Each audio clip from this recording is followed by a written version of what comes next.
जिंदगी कभी कभी इंसान को ऐसे मोड़ कर ले आती है जहाँ न आगे राह दिखती है न पीछे लौटने का रास्ता। सीमा के साथ भी कुछ ऐसा ही हुआ। उसका पति महेश बड़ा शराबी था। हर रात देर से घर लौटता, नशे में डूबा हुआ।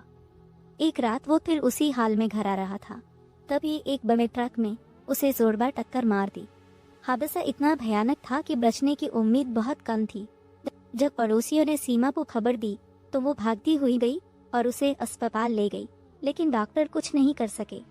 महेश इस दुनिया से चला गया। महेश को गए अब 4 महीने बीत चुके थे। शुरू में ससुराल वालों ने सीमा के साथ अच्छा बर्ताव किया, लेकिन धीरे धीरे सब बदलने लगा। उसके सास ससुर बूढ़े हो चुके थे, घर का कोई काम नहीं करते थे। महेश के 2 बड़े भाई थे, उनकी पत्नियां और बच्चे। इतना बड़ा परिवार था, फिर भी सीमा खुद को बिल्कुल अकेला महसूस करती थी। जब महेश जिंदा था सब उसके साथ हंसी मजाक करते थे, लेकिन उसके जाने के बाद सबके असली चेहरे सामने आने लगे। सीमा ने कभी घर के कैसों का हिसाब नहीं मांगा। कितना पैसा आता है, कहाँ खर्च होता है, यह उसने कभी नहीं पूछा, क्योंकि उसे सब पर भरोसा था। महेश के जाने के बाद शुरू में ससुराल वाले मीठी मीठी बातें करते थे, लेकिन फिर उन्होंने उससे घर और जमीन के कागजों पर दस्तखत करवा लिए। दस्तखत होते ही उनका रवैया पूरी तरह बदल गया। अब सीमा को खाने पीने को ठीक से नहीं मिलता था। जिसे मन में आए वो उसे ताने मारता रहता था। बूढ़े सास ससुर एक कमरे में बंद रहते, उनकी देखभाल भी ठीक से नहीं होती थी। सच कहें तो सीमा का मन इस घर में रहने को बिल्कुल नहीं करता था। बड़ी भारी सुमन और छोटी भाभी वर्षा उसे पावे मारती, मजाक उड़ाती, अपमान करती। उन्हें हमेशा यही लगता कि सीमा को इस घर में रहना ही नहीं चाहिए। लेकिन सीमा जाए तो जाए कहाँ। फिर भी वो जैसा कहते वैसा करती और घर का सारा काम अकेले निपटाती। उन्होंने उसे जैसे घर की नौकरानी बना दिया था। सीमा चुपचाप सब सहती रही, यही सोचकर कि उसकी किस्मत यही है। फिर एक सुबह अचानक बड़ी भाभी सुमन जोर जोर से चिल्लाने लगी, मेरा सोना चोरी हो गया, मेरा सोना चोरी हो गया। उसकी आवाज सुनकर सारा घर इकट्ठा हो गया। सबको एक जगह बुलाया गया। सुमन ने सबके सामने कहा, यह सीमा रात को मेरे कमरे में आई थी, इसी ने मेरा सोना चुराया होगा। अब सब सीमा की तरफ शक भरी नजरों से देखने लगे। अभी सीमा ने साफ साफ कहा, मैं चोर नहीं हूँ, मैंने कुछ नहीं चुराया। रात को मेरा सिर दुख रहा था तो मैं सुमन भाभी से गोली मारने गई थी, बस इतना। लेकिन किसी ने उसकी बात नहीं मानी। सब उसे चोर समझने लगे। महेश के भाई उस पर गुस्सा करने लगे। सुमन चिल्लाई, यह चोर है, इसे हमारे घर में नहीं रखना चाहिए। सीमा बार बार कहती रही, मैंने चोरी नहीं की, लेकिन कोई सुनने को तैयार नहीं था। छोटी भाभी वर्षा अंदर गई, एक बैग लेकर आई जिसमें सीमा की 4-5 साड़ियां और थोड़ा सामान था। उसने वो बैग सीमा की तरफ फेंका और बोली, अभी के अभी इस घर से निकल जा। सीमा ने बहुत मिन्नतें की, गिड़गिड़ाई, मुझे घर से मत निकालो। उसकी आंखों से आंसू बहने लगे, वो रोने लगी, लेकिन किसी का दिल नहीं पसीजा। बड़ी भाभी सुमन ने उसका हाथ पकड़ा और घर से बाहर खींच कर ले गई। बाहर कुछ पड़ोसी भी जमा हो गए थे, लेकिन कोई कुछ नहीं बोला। दोनों भाभियां इतनी झगड़ालू थी कि कोई उनके मामले में बोलता ही नहीं था। उन्होंने सीमा को घर से निकाल दिया, गालियां दी और पड़ोसियों से भी कहने लगी, यह चोर है। सीमा बाहर खड़ी चिल्लाती रही, मैंने कोई चोरी नहीं की, लेकिन कोई उसकी बात सुनने को तैयार नहीं था। आखिरकार उसे समझ आ गया कि चोरी का यह ड्रामा सिर्फ उसे घर से निकालने के लिए रचा था। फिर भी उसने बहुत मिन्नतें की, लेकिन किसी ने एक न सुनी। मजबूरन वो रोते रोते घर से निकल पड़ी। चलते चलते बार बार पीछे मुड़कर देखा थी, लेकिन ससुराल वालों के चेहरों पर जैसे खुशी थी कि वो जा रही है। मन न चाहते हुए भी सीमा को घर से बाहर निकलना पड़ा। महेश अब इस दुनिया में नहीं था और शायद इसीलिए यह जुल्म हो रहा था। सीमा का गांव छोटा सा था, वहाँ रुकने का कोई ठिकाना नहीं था, और अगर रहती भी तो लोग मजाक उड़ाते। इस डर से वो रुकी नहीं, सीधे गांव के बस स्टॉप पर पहुंची और नागपुर शहर जाने का फैसला किया। नागपुर नाव से बहुत दूर नहीं था, लेकिन सीमा के पास एक पैसा भी नहीं था। कंडक्टर पैसे मांगे तो क्या जवाब देती, इस डर से वो किसी बस में चढ़ने की हिम्मत नहीं जुटा पाई। एक के बाद एक कई बसें उसकी आंखों के सामने से निकल गईं। फिर उसे ख्याल आया कि किसी प्राइवेट गाड़ी वाले से पूछे, शायद कोई शहर का छोड़ दे। उसने पहले ही सोच लिया कि साफ बता देगी कि पास पैसे नहीं हैं। आंखों से आंसू बह रहे थे, भूख प्यास से गला सूख गया था। पास पे एक ढाबे के बाहर रखे पानी के मटके से थोड़ा पानी पी लिया, फिर स्टॉप पर वापस आकर खड़ी हो गई। कई गाड़ियां आ जा रही थीं। सीमा हर गाड़ी को हाथ देकर पूछती, मुझे शहर छोड़ देंगे? लेकिन कोई बैठाने को तैयार नहीं था। देखते देखते शाम के 5 बज गए। तभी एक छोटा सा टेम्पो आया। सीमा ने हाथ दिखाया तो ड्राइवर ने टेम्पो रोका। खिड़की खुली थी। सीमा पास गई और बोली, भैया मुझे शहर छोड़ देंगे, लेकिन मेरे पास पैसे नहीं हैं। ड्राइवर ने एक पल से देखा, शायद उसे चेहरे पर रोने के निशान दिखे होंगे। सीमा ने जल्दी से आंसू पोंछे और हाथ जोड़ लिए। तभी वो बोला, ठीक है, कोई बात नहीं, मैं छोड़ देता हूँ, लेकिन शहर में कहाँ जाना है? सीमा ने कहा, कहीं भी चलेगा, बस मुझे नागपुर पहुँचा दो। बस स्टॉप से नागपुर करीब 40-43 किलोमीटर दूर था। ड्राइवर ने दरवाजा खोला और उसे बगल वाली सीट पर बैठने को कहा। सीमा बैठ गई। दरवाजा बंद किया और टेम्पो चल पड़ा। आसपास छोटे छोटे खेत थे। सीमा को याद आया, जब महेश जिंदा था तो दोनों कभी कभी खेत में आते, बेफिक्री से बातें करते, हंसते। महेश कभी प्यार से उसे गले लगा लेता, लेकिन वो दिन चले गए। आज दुख का पहाड़ जो उसका टूटा था, उसे संभालना बहुत मुश्किल हो रहा था। अनजाने में आंखों में फिर आंसू आ गए। तभी टेम्पो वाले ने पूछा, क्या बात है बहन, क्यों रो रही हो? सीमा ने जल्दी से आंसू पोंछे और बोली, कुछ नहीं भैया, आंख में कचरा चला गया था। फिर साड़ी के पल्लू से चेहरा साफ किया और खिड़की के बाहर देखने लगी। उस भले टेम्पो वाले ने फिर ज्यादा कुछ नहीं पूछा। सीमा ने खुद को संभाला, जो हाँ होगा देख लूंगी, यह ठानकर वो चुपचाप बैठी रही। करीब 30 किलोमीटर का रास्ता कट गया। अब नागपुर शहर नजदीक आने लगा था। बड़ी बड़ी इमारतें दिखने लगी। रास्ते में एक छोटे से ढाबे के पास टेम्पो रुका। ड्राइवर बोला, नाश्ता करोगी? सीमा ने सिर हिलाकर मना किया तो वो बोला, ठीक है, मैं नाश्ता करके आता हूँ, आप यहीं रुकें। फिर 2 कदम चला, पलटा और बोला, अरे नाश्ता कर लीजिए बहन, पैसों की चिंता मत करो, मैं दे दूंगा। सीमा फिर भी नहीं उतरी तो वो ढाबे में गया और थोड़ी देर बाद अखबार में लपेट कर समोसे और बड़ा पाव लेकर लौटा। सीमा ने मना किया, लेकिन उसने जबरदस्ती उसके हाथ में थमा दिया। जल्दी खा लीजिए, पानी की बोतल भी बगल में रखी है। सीमा कुछ देर उसे देखती रही। भूख इतनी तेज थी कि आखिरकार उसने खाना शुरू किया। पेट में इतनी आग लगी थी कि पलक झपकते सब खत्म हो गया। थोड़ी देर बाद टेम्पो वाला लौटा। ड्राइवर सीट पर बैठा और मुस्कुराकर बोला, खा लिया ना? अच्छा था ना? सीमा ने हल्के से हाँ कहा। फिर वो बोला, चलो निकलते हैं। नागपुर पहुँचते पहुँचते शाम हो गई। कहाँ उतरना है बहन? सीमा को कुछ समझ नहीं आया। उतरे तो कहाँ उतरे? तभी एक बस जाती दिखी। सीमा ने पूछा, बस स्टॉप पास में है क्या? हाँ, थोड़ी दूर पर ही है। तो मुझे वहीं उतार दीजिए। थोड़ी दूर चलकर उसने बस स्टॉप दिखाया। सीमा ने बैग उठाया और उतरते हुए हाथ जोड़कर कहा, भैया आपका बहुत बहुत शुक्रिया। टेम्पो वाला मुस्कुराकर चला गया। सीमा बैग हाथ में लिए बस स्टॉप पर एक बेंच पर बैठ गई। उसे कुछ सूझ नहीं रहा था कि क्या करूं, कहाँ जाऊं। धीरे धीरे शाम ढली, रात हो गई। रात के 12 बज गए, फिर 1, फिर 2। सीमा उसी बेंच पर बैठी रही।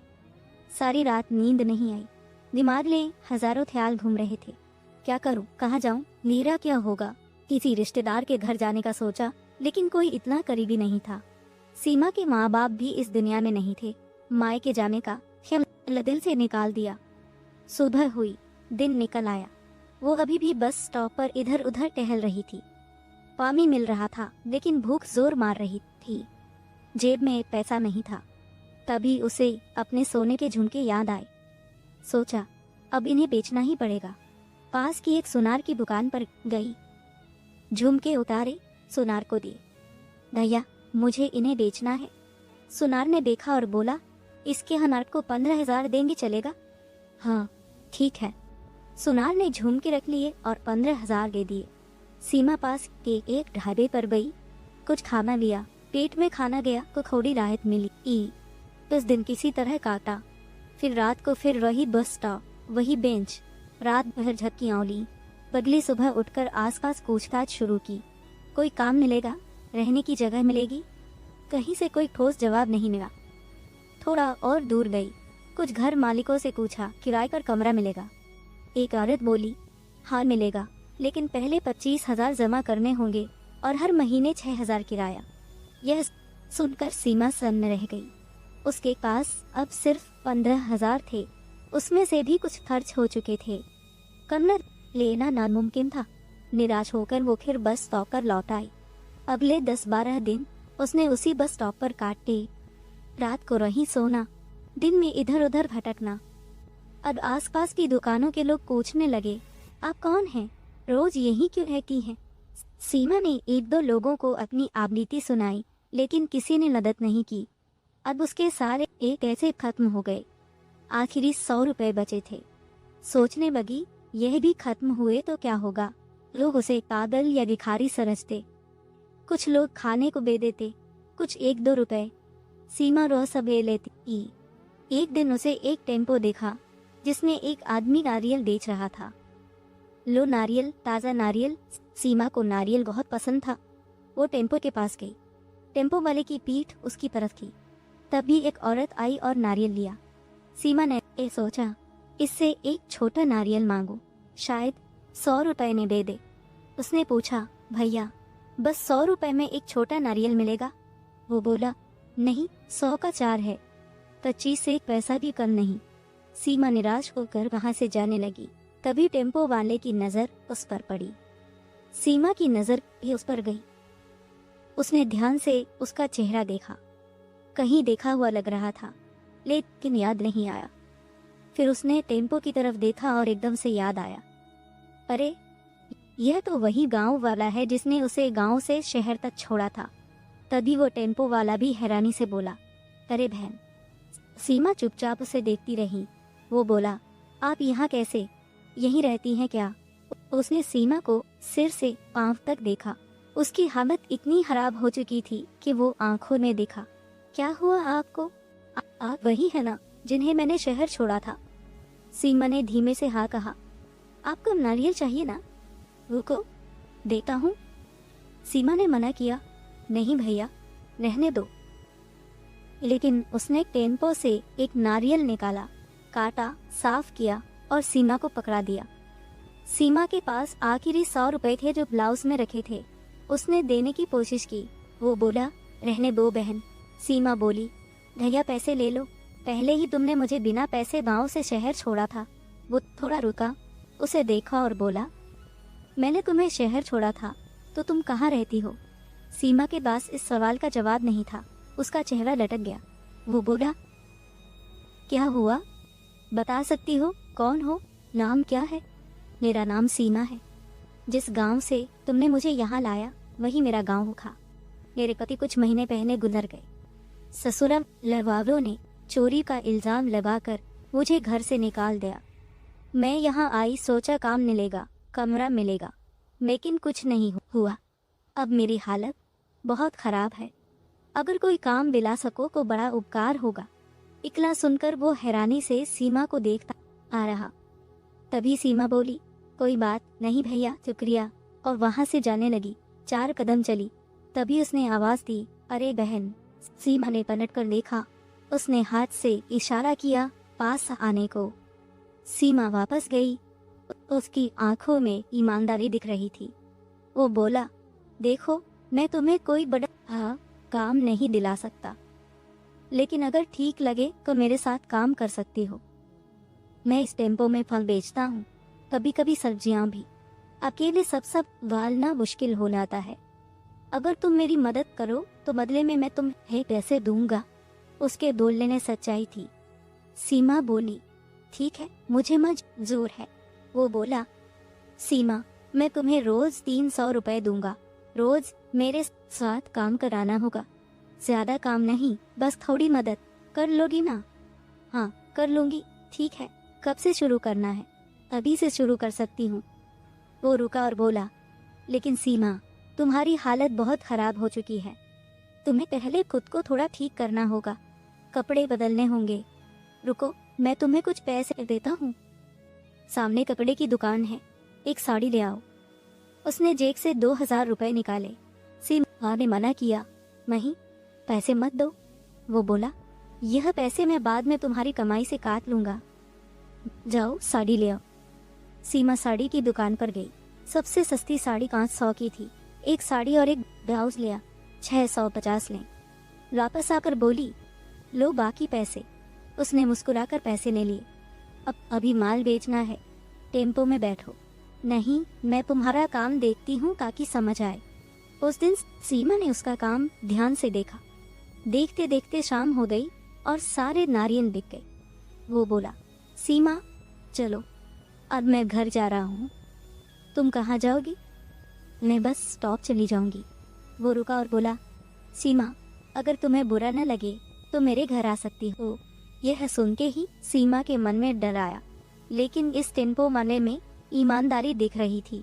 उसका स्वभाव अच्छा लग रहा था। थोड़ा सोचकर उसने कहा, ठीक है, चलूंगी। वो टेम्पो में बैठ गई। उसका घर ज्यादा दूर नहीं था, 2 कमरों का साधारण घर था। घर देखकर सीमा ने पूछा, तुम अकेले रहते हो? अभी अकेला हूँ। मेरी माँ है, बूढ़ी हो गई हैं। वो गांव में मेरे भाई के पास गई हैं। कुछ महीनों बाद लौटेंगी। फिर वो बोला, सीमा यहाँ बैठ, ओह मैं अभी आया। थोड़ी देर बाद वो फ्रेश होकर लौटा। सीमा, तुम भी नहा सकती हो, वो नई साड़ी पहन लो। सीमा बाथरूम में गई, नहाई। कई महीनों बाद किसी बंद जगह में नहाने का मौका मिला था। नहाकर नई साड़ी और ब्लाउज पहनकर बाहर आई। वह किचन में कुछ कर रहा था। सीमा कुर्सी पर बैठ गई। थोड़ी देर बाद वो आया और बोला, सीमा, नहाकर और नए कपड़े पहनकर तुम बिल्कुल बदल गई हो। सीमा चुप रही। वो बोला, मैं खाना बना रहा हूँ। सीमा ने जिद करके पूछा, मैं मदद करूं? नहीं, मैं कर लूंगा। नहीं, मुझे करने दो। दोनों किचन में गए। उसने आटा गूंदा हुआ था और टमाटर काटे हुए थे।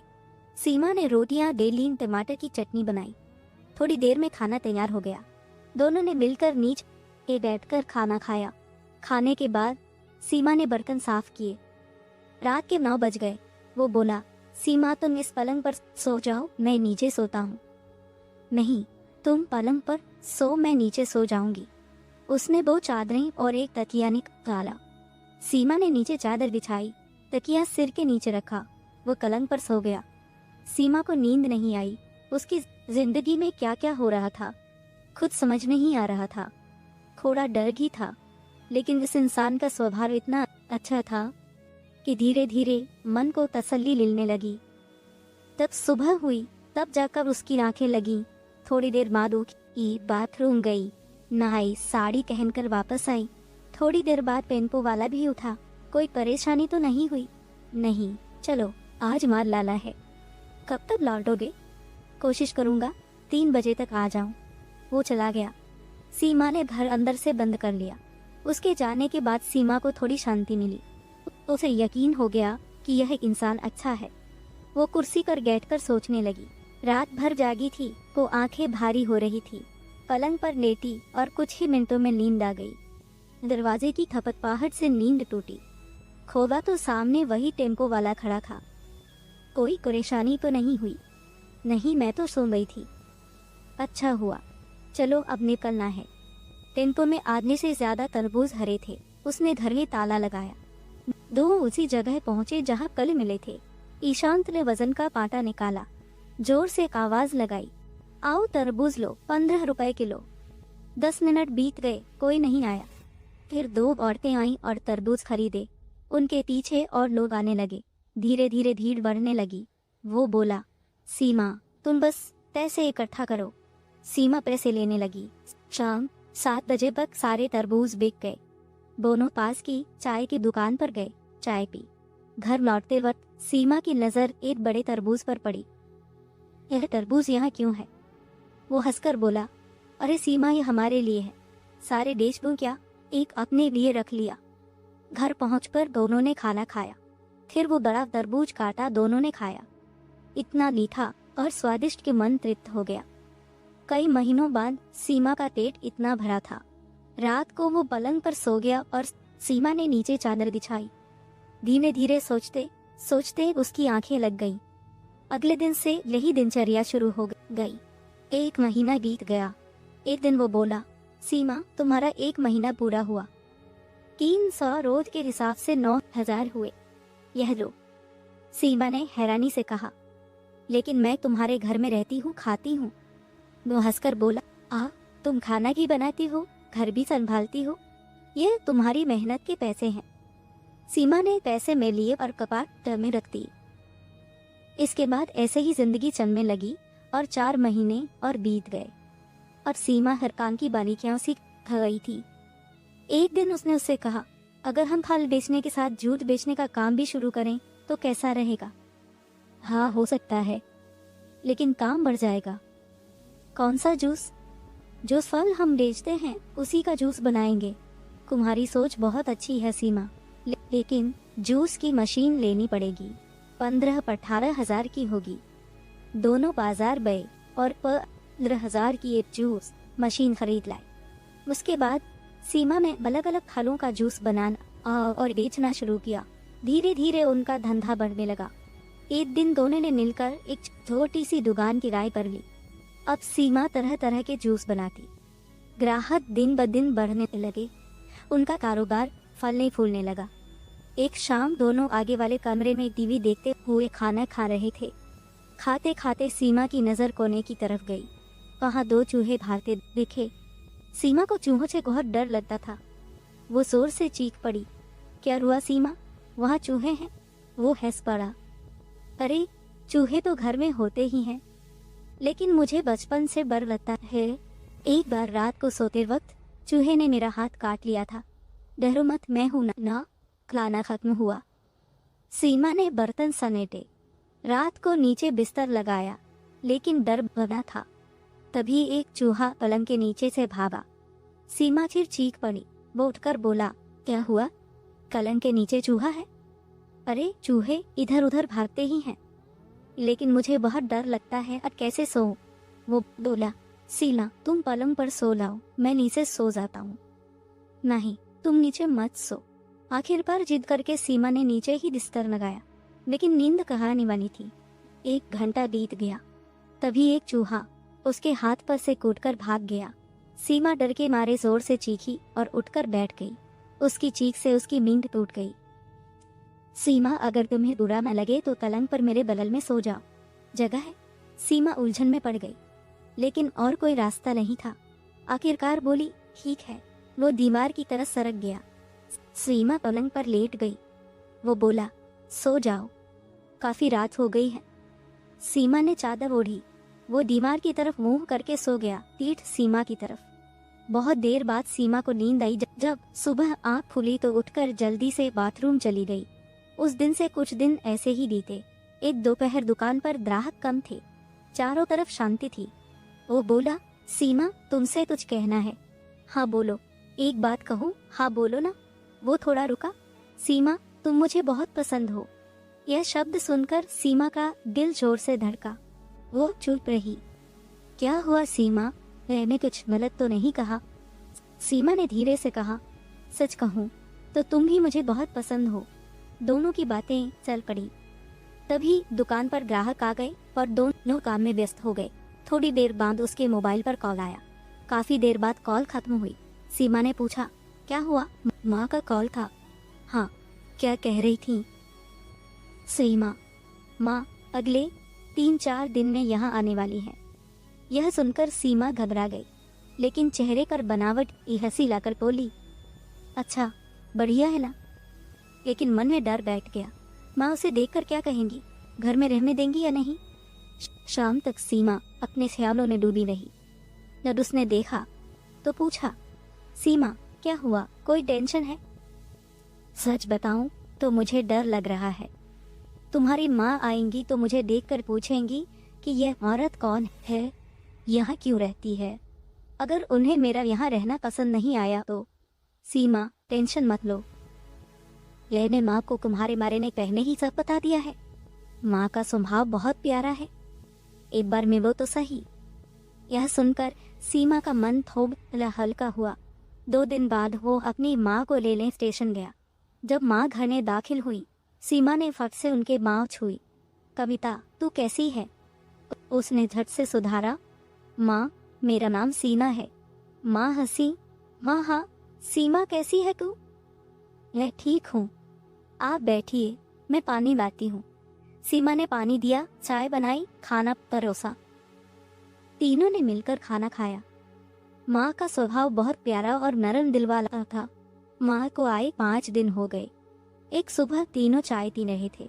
माँ ने दोनों को बुलाया और बोली, तुम दोनों ऐसे ही साथ रहते हो और कितने दिन ऐसे रहोगे? दोनों हैरानी से उन्हें देखने लगे। माँ हंसते हुए बोली, अरे कितने भोले ले हो तुम दोनों। मैं इन 5 दिनों में सब समझ गई हूँ। तुम दोनों के मन में क्या है मुझे पता है। माँ ने चाय का घूंट लिया। देखो, सीमा ने कितना मुश्किल वक्त देखा, फिर भी कितने हौसले से जिंदगी को संभाला है। और इसने जो सीमा का साथ दिया, उसे घर दिया, वो कोई छोटी बात नहीं। मैंने तुम दोनों को इन 5 दिनों में देखा है। तुम दोनों एक दूसरे का कितना ख्याल रखते हो, यह साफ दिखता है। यह सुनकर सीमा का चेहरा शर्म से लाल हो गया। माँ ने आगे कहा, अब ये बताओ कब तक ऐसे ही रहोगे? सीमा, तू इतनी अच्छी और मेहनती लड़की है और ये भी तेरा पूरा ख्याल रखता है, तो फिर क्यों नहीं तुम दोनों एक दूसरे का जिंदगी भर का साथी बन जाते। मैं तो चाहती हूँ कि तुम दोनों शादी कर लो। मंदिर में छोटा सा समारोह कर लेंगे। ये शब्द सुनते ही सीमा की आँख एक झलक आई। उसने कभी नहीं सोचा था कि माँ इतनी आसानी से उसे अपनाएंगी। वो बोला, माँ सचमुच तुझे कोई ऐतराज नहीं? अरे बेटा, इसमें ऐतराज कैसा? माँ मेरे लिए मेरी बेटी जैसी है। बस तुम दोनों का मन एक दूसरे के लिए कितना पाक और साफ है, यह मुझे दिख गया।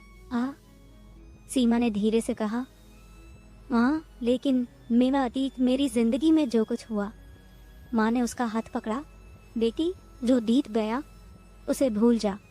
तूने कुछ गलत नहीं किया, तूने बस जिंदगी से लड़ना सीखा है। अब नई शुरुआत करो। मैं तुम दोनों को आशीर्वाद देती हूँ। वह सुनकर सीमा की खुशी का ठिकाना नहीं रहा। उसने तुरंत माँ के पांव छुए। उसने थी माँ को गले लगाया। माँ की आंखों में भी खुशी के आंसू थे। बस अब जल्दी से शादी की तैयारी करो। मैं अपने गांव के पंडित जी से बात करूंगी। अगले हफ्ते गांव के मंदिर में दोनों की शादी हो गई। वह ने सारी तैयारियां की थी।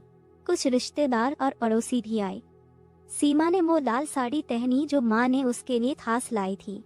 वो भी दूल्हे की शेरवानी में जज रहा था। मित्रों के बीच दोनों ने एक दूसरे का हाथ थामा। सीमा के मन का सारा डर, सारी चिंताएं जैसे छूमंतर हो गईं। शादी के बाद दोनों अपनी दुकान में फिर से जुट गए। वह कुछ दिन और रुकी, फिर जाने से पहले सीमा को गले लगाकर बोली, बेटी अब ये तेरा घर है, खुश रह, इसे संभालना। सीमा ने हंसकर माँ के पांव छुए। माँ के जाने के बाद सीमा ने घर की दहलीज पर खड़े होकर एक बार आकाश की तरफ देखा। उसकी आंखें नम थीं, लेकिन होठों पर मुस्कान थी। जिंदगी ने बहुत कुछ छीना था, लेकिन आज सब कुछ वापस दे दिया।